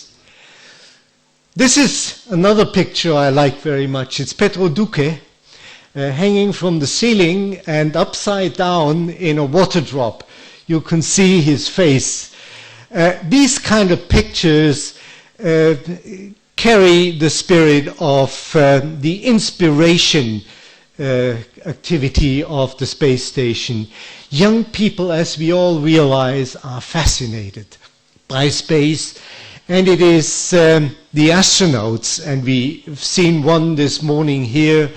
They are our best ambassadors, and they can contribute, together with the message that we can transfer to the young generation, the science education in the hard natural science fields. And I think it has already stimulated quite a number of young people, and they end up here in the environment like the ISU. And this is where we want to go. But now, beyond the ISS, so far I was only talking about ISS. I mean, questions are coming up. Do we need to go beyond ISS? Do we need anything like exploration? Why should we send humans to Mars? Is a human mission to Mars possible at all? We've heard about some of the obstacles. I mean, can we overcome them? And if yes, when will it happen? Difficult questions, aren't they? Now let us hear what the ancient pioneers say. This is Konstantin Tsiolkovsky, and you heard his saying, the earth is the cradle of the mind, but we cannot live forever in a cradle. Very nicely said. It's from a letter that he sent in the year 1911. Another statement, and this is Stephen Hawking, and he made this statement 1996 at the occasion of the award of the Copeland Prize. He said, the long-term survival of the human race is at risk as long as it is confined to a single planet. Sooner or later, disasters such as an asteroid collision or nuclear war could wipe us all. But once we spread out into space and establish independent colonies, our future should be safe.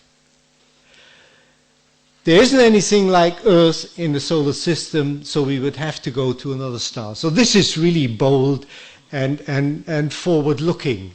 Now, of course, we know we can go outside. We can bring people to the moon. We have demonstrated this, and here they are. That's the very nice picture. Can we go beyond the moon? Now, our action radius definitively is limited to the vicinity of Earth. We can go to the low Earth orbit. Of course, we've done that. We can go to the moon. We've demonstrated that. We can go to the Lagrange points, both Moon-Earth Lagrange points and Sun-Earth Lagrange points. This is all within our range. We can go to near-Earth asteroids, but only, as you can see here from this drawing, it's only a minor fraction of the asteroid belt, which is indicated here, shaded, that actually is within our reach. We can go to Venus, which is our neighbor planet, relatively close, and we can go to Mars, which again is not too far away. That's it. If we want to go beyond, we really need means which we do not have in our portfolio today. Now, if we think about all of these goals, of course, the ultimate destination for the humans is Mars. And it's also the most fascinating one. Now, how can we get to Mars?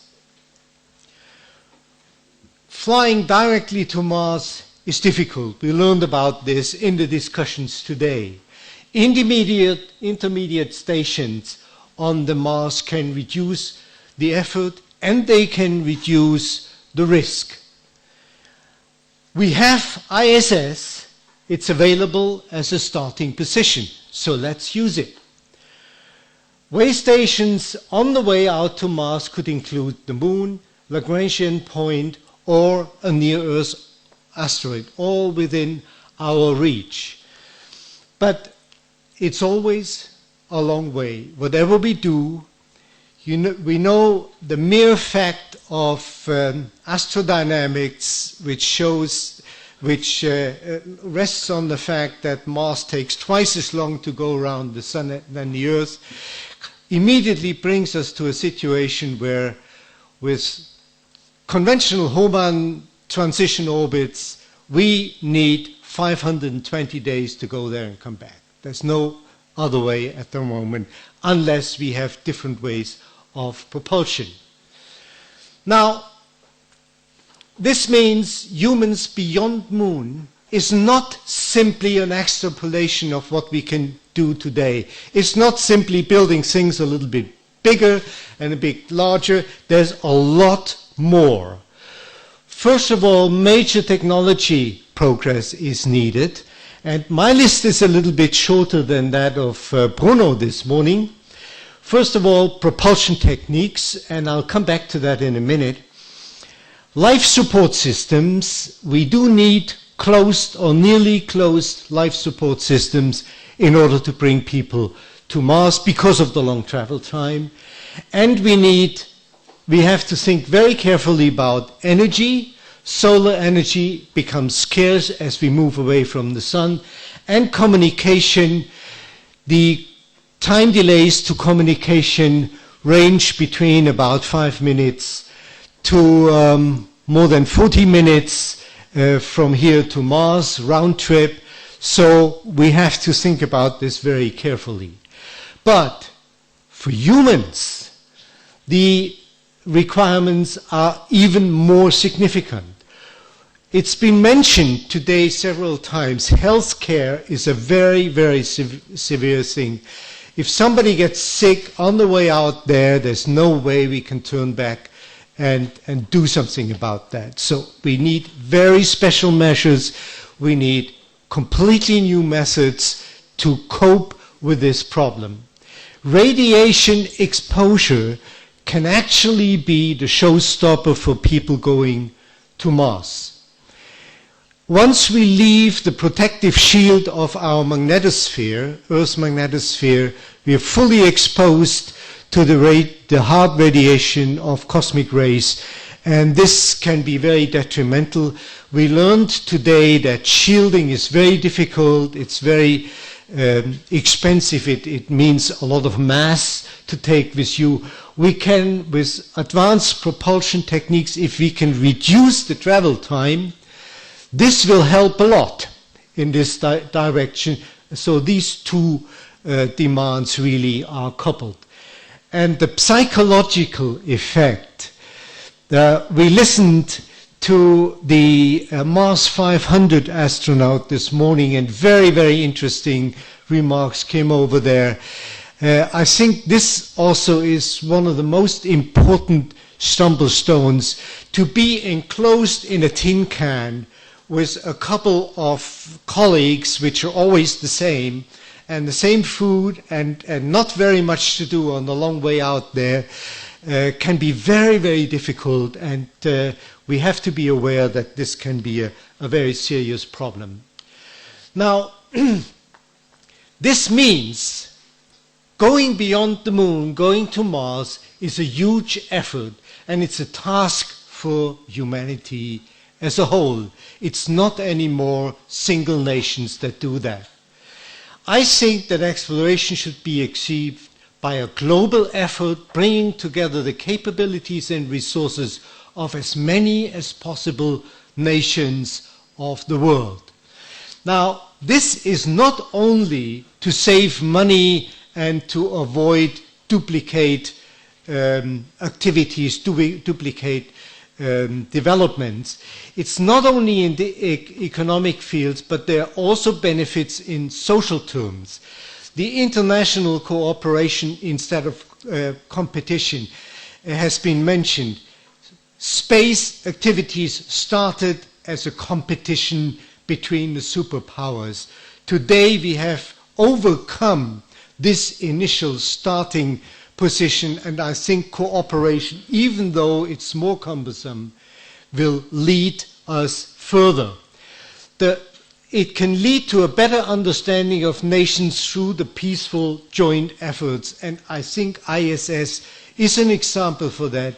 I personally believe that ISS has definitively helped to improve the relations between the nations that cooperate here dramatically. And it also can be a partnership models for large projects on Earth. Now comes the difficult question. Can we afford exploration? Now, let me compare this to Apollo, where we all know this has been successful and it's been a big driver for the United States. Apollo did cost $25 billion of 1973 value. Now let's compare this to the GNP in the US, which 1970s was about $1,000 billion. So this is, Apollo was 2.5% of the annual GNP. This does not mean that every year 2.5% of the GNP was spent for Apollo. Apollo was spent over 10 years, 12 years. But it just gives a relation to the economic situation at the time, 1970. At this time, the global GNP was $3,000 billion. So Apollo was 0.83% of the global GNP at that time. Now, let's go into a manned mission to Mars. I call it MMM. And I estimate it very, very roughly to $1,000 billion. This is at the upper end, I know. And I do this purposely. I heard today Pete gave a number of 20 billion from a commercial effort. Actually, I want to buy shares of that.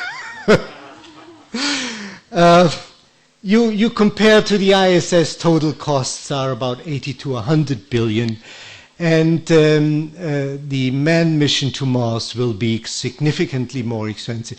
But this doesn't really matter where you set this. It has to be at the other end, just to make the comparison to Apollo. Now, 2010, the GNP of the US is 14,000 billion, which means the manned mission to Mars would be 7% of an annual GNP of the US. If you take the global GNP, which is 64,000, then it would be 1.5%. So what you learn from these figures is that a manned mission to Mars would not be affordable even for the United States as a single nation, while Apollo definitively was. But on a global scale, it is much lower a load than Apollo was to the United States at that time. So,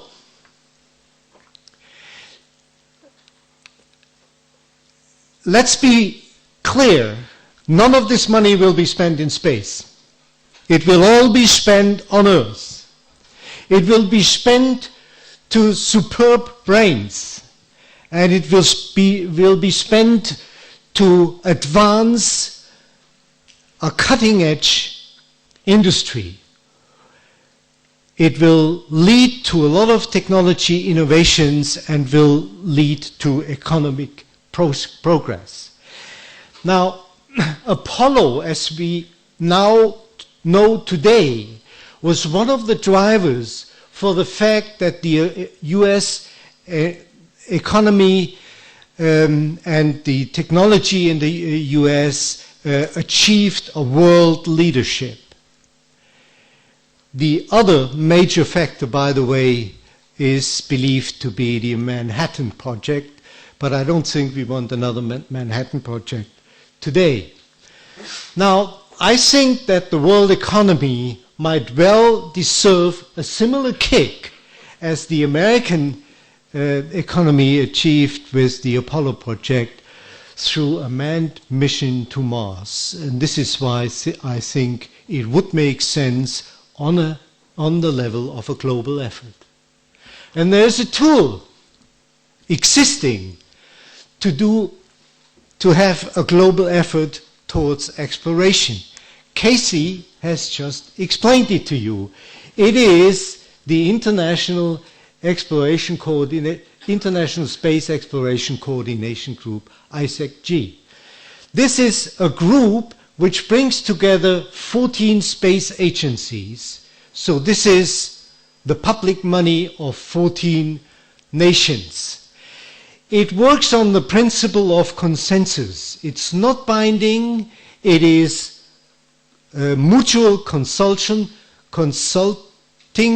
it is planning together, but it doesn't impose on any of the partners.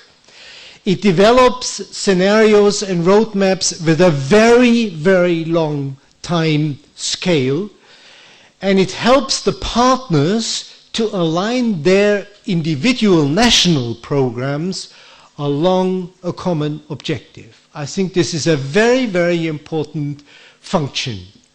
It emphasizes a stepwise modular approach, as Casey has shown you. And let me show you again this picture that Casey has shown, the Global Exploration Roadmap. It still contains 2 tracks. This should converge soon to a single track, but even with 2 tracks, which at the present time is necessary for certain reasons, we have a common starting point, which is ISS. There are 2 different ways.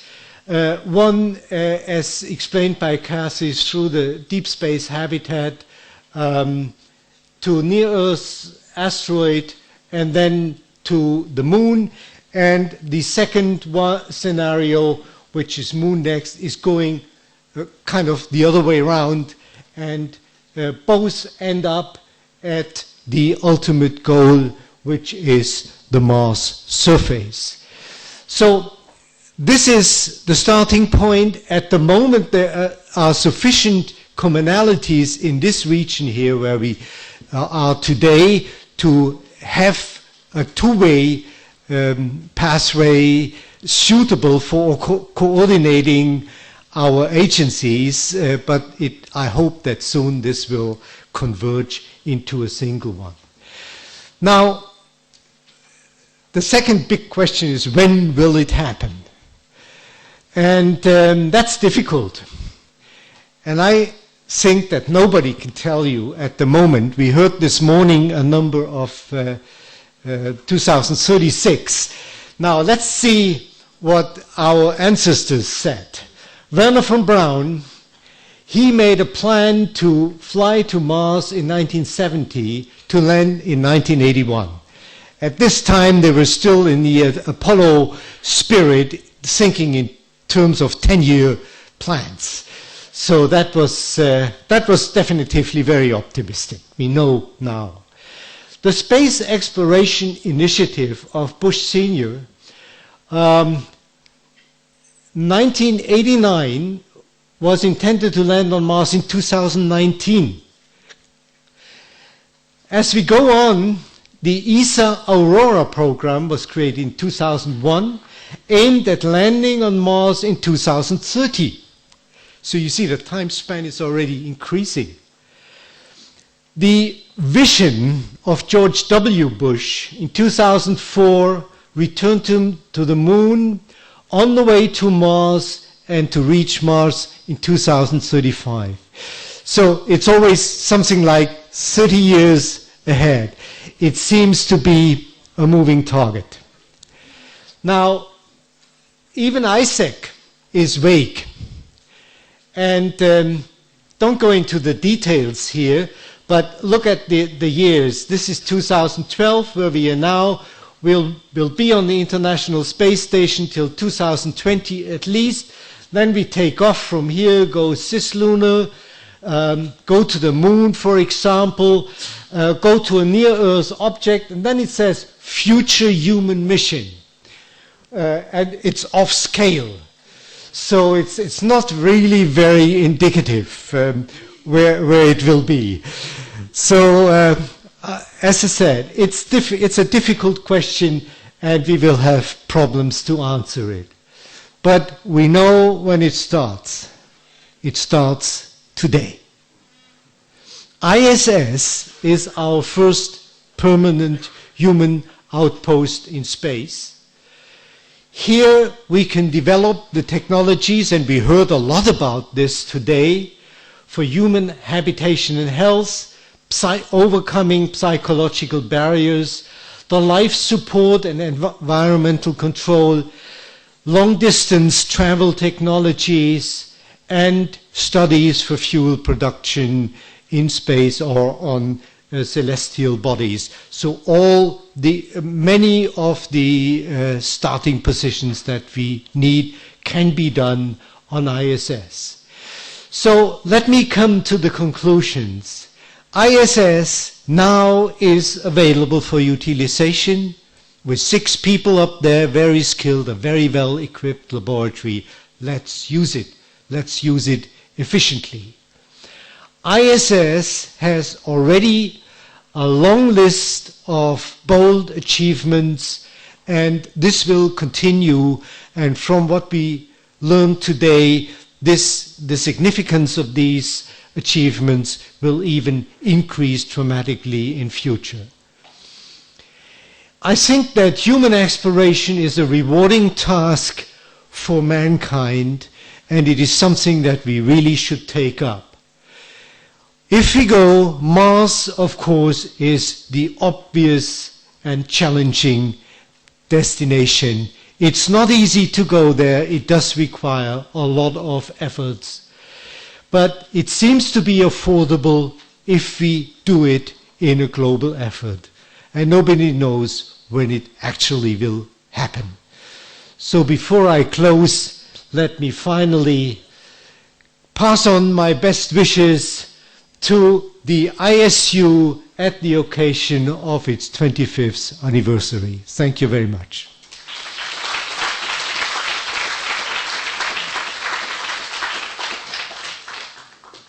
Any questions?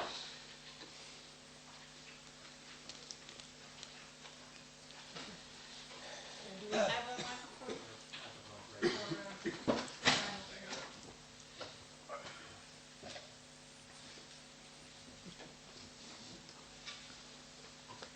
And thank you for the great perspective you put into that, and I see you have a lot of support in the ISECG.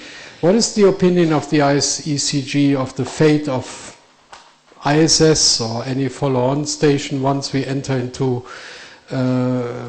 preparing Mars missions and running the Mars program? Will there be a need for a LEO station in this, or is it something that we can give up and instead put all our hopes and efforts in one basket? That's a good question, Reinhold. But I will not answer for ISEC. This should be left to the specialists, and we have the former chairman of ISEC here in the audience. But I can give you my personal view, as all of this was my personal view. I think that we shouldn't simply throw these enormous efforts that we've invested in LEO in form of the ISS into the oceans. We should try to continue in low Earth orbit as much as possible and with as much as possible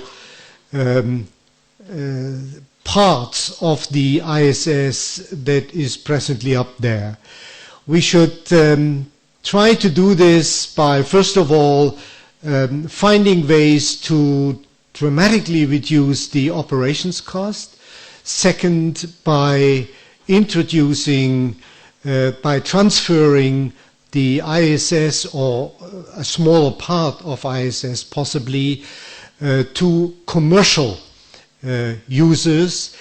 But in any case, if we want to go to Mars, I think an outpost in low Earth orbit as a starting position and as a returning position will be necessary.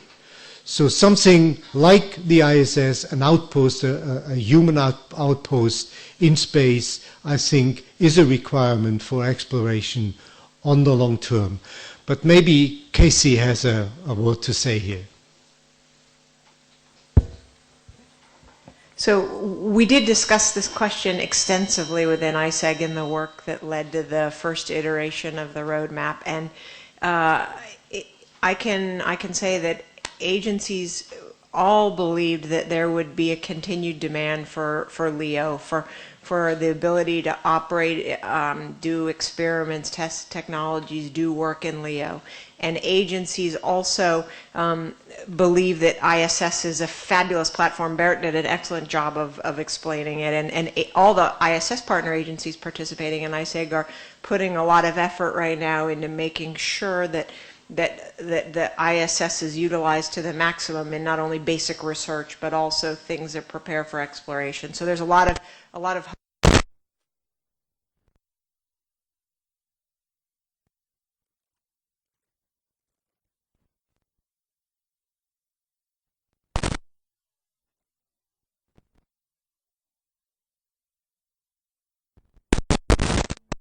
as Chris Sallaberger mentioned in our last panel, taking, we can take, if you take a capability-driven approach, building on things like the ATV and the ISS experience, you can take steps forward towards exploration in a way that that allows these to coexist and benefit from each other. So, Thank you. Got a question here. Why do you think the visions for going to Mars were so wrong in their timeline? I think, the first one, which is Werner von Braun, he seemed to be very visionary with the very first picture that I showed you. But I think at this time, really, the big drive of the Apollo background with this 10 years effort was really the driver for his estimate. If you look at the other estimates, all of them more or less are 30 years in the future. And I think if we really seriously begin a start, then the 30 years is quite a well-taken time to arrive at the target. But since we haven't started yet, this moves, and therefore we have a moving target.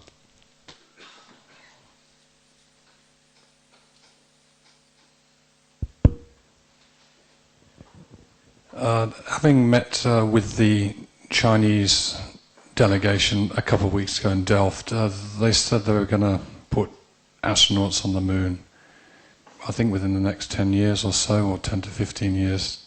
Can you comment on what impact the Chinese may have in maybe going to Mars, or the timetable for that? At the moment, the Chinese are part of the ISIC effort. I know from talking to people like Casey and others that they're nominally part of it, but they're not very active. When I say a global effort, I include China as one of the very important partners. I don't think any global effort can really be called global if the Chinese are not part of it. They are presently putting a big effort into their development of the space capabilities. They should be partners. They should be brought into the game as soon as possible. Actually, I would even advocate to find ways to bring them into the ISS partnership right now and develop from there a partnership that goes beyond. We couldn't do, I think the world couldn't do without this strong effort, and I hope that by some time they will be partners. So I have a question too. I'd be curious to hear your opinion of the introduction of the commercial entity into the equation, with companies like, the Virgin Galactics and the SpaceX's and all the other companies vying for human missions to low Earth orbit and potentially beyond. How does that factor in? Because obviously back in the Apollo era, that capability didn't exist. Now you've got commercial industry entering into the picture. How does that play into what you think will happen? I think it will finally play a very important role.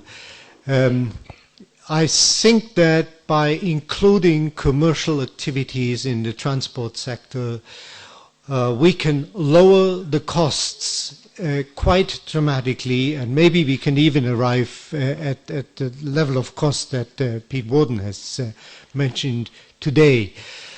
Most of the efforts today in the tourist sector, let's face it, are only going up and down again. It's not really orbital. And this is the smallest part of the effort.